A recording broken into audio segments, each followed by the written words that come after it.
viens de découvrir des choses. Si je ne les avais pas découvertes, je pense que je serais allé en enfer parce que c'est trop grave en fait ce que je disais. Pour tous les musulmans là qui prient et tout ça, s'il vous plaît, restez sur cette vidéo, vous allez être choqués. Oh les frères, s'il vous plaît, écoutez, c'est trop important. Moi, quand j'ai appris à lire, j'ai dû me corriger dès le premier verset. Regardez, donc là, ça fait Bismillahirrahmanirrahim.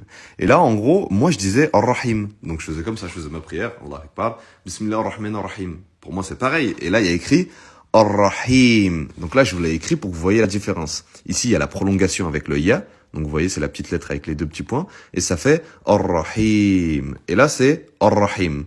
Je vais vous montrer la différence. Donc, d'un côté, quand on dit Ar-Rahim, c'est le miséricordieux. Donc vous dites au nom d'Allah, le tout miséricordieux, le très miséricordieux. Sauf que si vous dites Ar-Rahim, comme moi je disais, avant d'apprendre à lire, ça veut dire ça, regardez. L'utérus. C'est pas trop grave. Donc en gros, si vous faites pas la prolongation du I, vous ne dites pas du tout la même chose. Et moi, je me disais, mais c'est la même chose, en gros, c'est bon, I ou Im, c'est pareil. Mais en fait, c'est pas du tout pareil, parce qu'il y en a un qui veut dire le miséricordieux, un qui veut dire l'utérus. Deuxième erreur que je faisais, je pense qu'on est nombreux à la faire, c'est ici. C'est Ihdinal Sirata. Donc c'est deux lettres emphatiques. C'est Si et Ta. Sauf que c'est deux lettres différentes. Il y a Si, là il y a Si. Là il y a Ta et là il y a Ta. Du coup, quand tu vas taper la traduction, ce n'est pas du tout pareil. D'un côté, tu dis « guide-nous sur le droit chemin », donc tu demandes à Dieu de te guider sur le droit chemin. Regardez, « sirata », le chemin. Et d'un autre côté, tu demandes à Dieu de te guider sur le sirt. Ça n'existe pas du tout. Et en gros, quand je voyais ces trucs, je me disais « oh là là ». En gros, toutes ces années, je disais n'importe quoi. Donc ici, au lieu de dire « el mardoubi », je disais « el mardoubi ».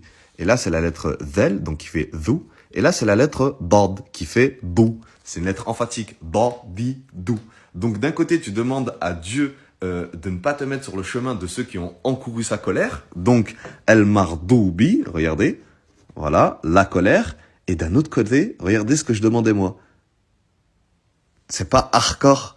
En gros, juste une lettre, quand tu te concentres pas dans la prononciation, tu dis des phrases de fou, mais du coup, en fait, si tu lis pas, moi, en gros, je lisais en phonétique, donc le phonétique, c'est ça, regardez. Vous voyez, c'est ici, là, c'est siratata. Mais en fait, c'est pas pareil quand tu le lis en arabe et en phonétique, ça te fait pas dire les bons mots. Et ça, je pouvais pas m'en rendre compte avant que j'apprenne à lire en arabe. Et je me disais, mais c'est quoi ces trucs de fou que je disais? Donc voilà, d'où l'importance d'apprendre à lire et à écrire l'arabe. Parce que quand j'ai commencé à comprendre ce que je disais, j'ai dit, mais starfallah, je crois que même ceux qui prient Satan, ils disent pas des trucs de fou comme moi là je suis en train de dire, alors que je pense bien dire les choses. Parce que vous dites pas l'opposé. Vous dites